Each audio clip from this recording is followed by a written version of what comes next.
नमस्कार दोस्तों, मेरा नाम है आशुतोष मांडके और आप देखना शुरू कर चुके हैं डायनामिक इम्पल्शन। आज के इस वीडियो में हम बात करेंगे 18 अप्रैल 2023 के करंट अफेयर्स की। और अब जब आपने थंबनेल पर क्लिक कर ही दिया है, वीडियो देखने का मन बना ही लिया है और कुछ पढ़ना ही चाह रहे हैं, तो आप अंत तक ही जुड़े रहिए, क्योंकि आप सभी जानते हैं ज्ञान को कभी भी अधूरा नहीं छोड़ना चाहिए। तो चलिए शुरू करते हैं। सबसे पहली जानकारी, मध्य प्रदेश की पर्यटन प्रोत्साहन योजना का हिस्सा बनेंगे 5 दक्षिण एशियाई देश। मध्य प्रदेश पर्यटन प्रोत्साहन योजना में भूटान, बांग्लादेश, नेपाल, मालदीव और श्रीलंका, जिनमें से सभी हमारे पड़ोसी देश हैं, ये सभी अब मध्य प्रदेश की पर्यटन प्रोत्साहन योजना का हिस्सा बनेंगे। इस पहल का उद्देश्य राज्य में पर्यटन को बढ़ावा देना और पड़ोसी देशों के साथ में संबंधों को और मजबूत करना है। इससे मध्य प्रदेश की जो जनता है वो अलग अलग जगहों की संस्कृति, अलग अलग जगहों में जा पाएंगे, वहाँ पे घूम पाएंगे, है ना। और पर्यटन को इससे वाकई में बहुत ही ज़्यादा बढ़ावा मिलेगा, है ना। बहुत ही ज़्यादा अच्छी बात है। बाकी उतना इम्पोर्टेंट क्वेश्चन नहीं है, इनकी योजना के बारे में आप अवश्य पढ़ सकते हैं। आइए आगे बढ़ते हैं। यूएई भारत के लिए दूसरा महत्वपूर्ण निर्यात गंतव्य बना हुआ है। वित्तीय वर्ष 2022-23 के दौरान इस श्रेणी में अमेरिका और यूएई ने क्रमशः पहला और दूसरा स्थान बरकरार रखा। देखिए, भारत में जो दूसरा निर्यात गंतव्य बना है, यूएई बना हुआ है लगातार। हाल ही में 2022-23 की जो वित्तीय वर्ष की श्रेणी थी, उसमें अमेरिका प्रथम और यूएई दूसरे स्थान पर है, जो निर्यात गंतव्य है भारत का उसमें। और इस श्रेणी में नीदरलैंड तीसरे स्थान पर पहुंच गया। नीदरलैंड ने वाकई में अच्छा कार्य किया है।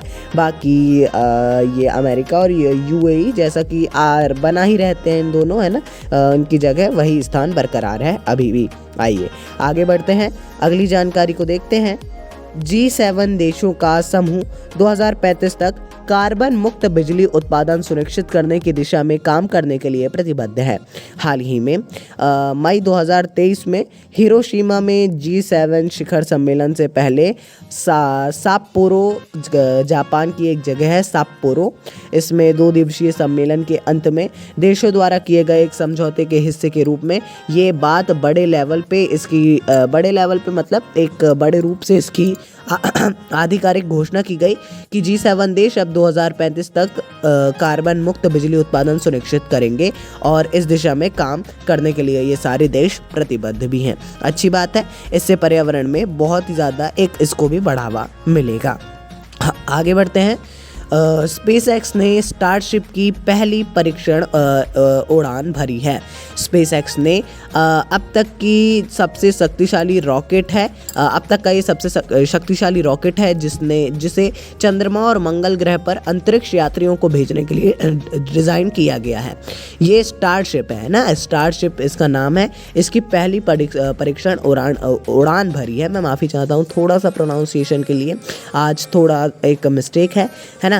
तो जो कि सबसे शक्तिशाली रॉकेट है स्पेसएक्स का, कंफ्यूज बिल्कुल नहीं होना है। क्वेश्चन बहुत ही आसान सा बनेगा इस पे, मतलब ये नहीं बोल सकते हम आसान सा बनेगा, लेकिन हाँ, यदि आप समझ जाएंगे, थोड़ा सा इसके बारे में और पढ़िएगा कब क्या कैसे, क्योंकि ये बड़ी न्यूज़ है अंतरिक्ष के क्षेत्र से और स्पेसएक्स की।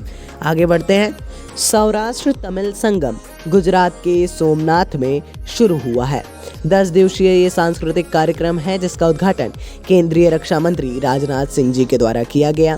सौराष्ट्र का अर्थ गुजरात है, आप सभी लोग जानते हैं। सौराष्ट्र, आप सभी लोग परिचित होंगे। सौराष्ट्र एक बहुत ही, अगर जो लोग इतिहास के बारे में थोड़ा कुछ भी जानते होंगे, सौराष्ट्र के बारे में अच्छे से जानते हैं। यदि आप में से कोई भी सौराष्ट्र को बहुत ही अच्छे तरीके से समझा सके तो कमेंट में प्लीज़ लिखिएगा, है ना।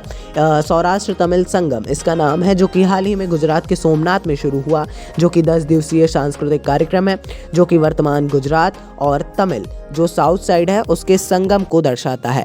बहुत ही बड़े स्तर पर इसको शुरू किया गया है। आप इसके बारे में अवश्य ही पढ़िए, बहुत इंपॉर्टेंट है। आगे बढ़ते हैं।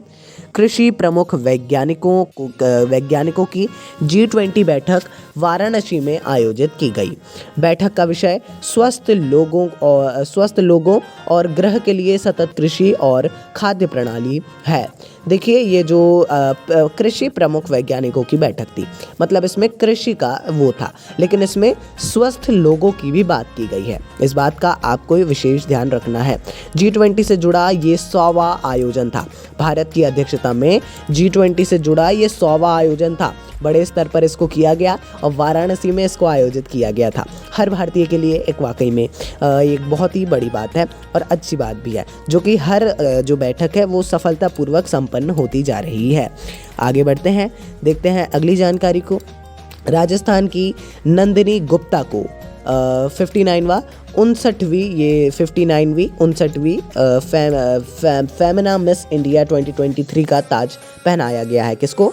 राजस्थान की नंदिनी गुप्ता। नाम याद रखिएगा, नंदिनी गुप्ता। 59वीं फेमिना मिस इंडिया 2023 है ना। 59वीं फेमिना मिस इंडिया है और यह फेमिना मिस इंडिया 2023 है। भव्य समारोह का आयोजन इम्फाल के खुमान लंपक स्टेडियम मणिपुर में किया गया था, जिसमें इन्हें ताज पहनाया गया। तो चलिए दोस्तों, ये भी आज की अंतिम जानकारी थी, जो कि इम्पोर्टेंट जानकारी भी थी। बाकी आपको कुछ भी कन्फ्यूज़न हो, हम सदैव उपलब्ध हैं आपकी सहायता के लिए। बाकी अपन मिलते हैं अगले वीडियो में। नमस्कार। Dynamic impulsion.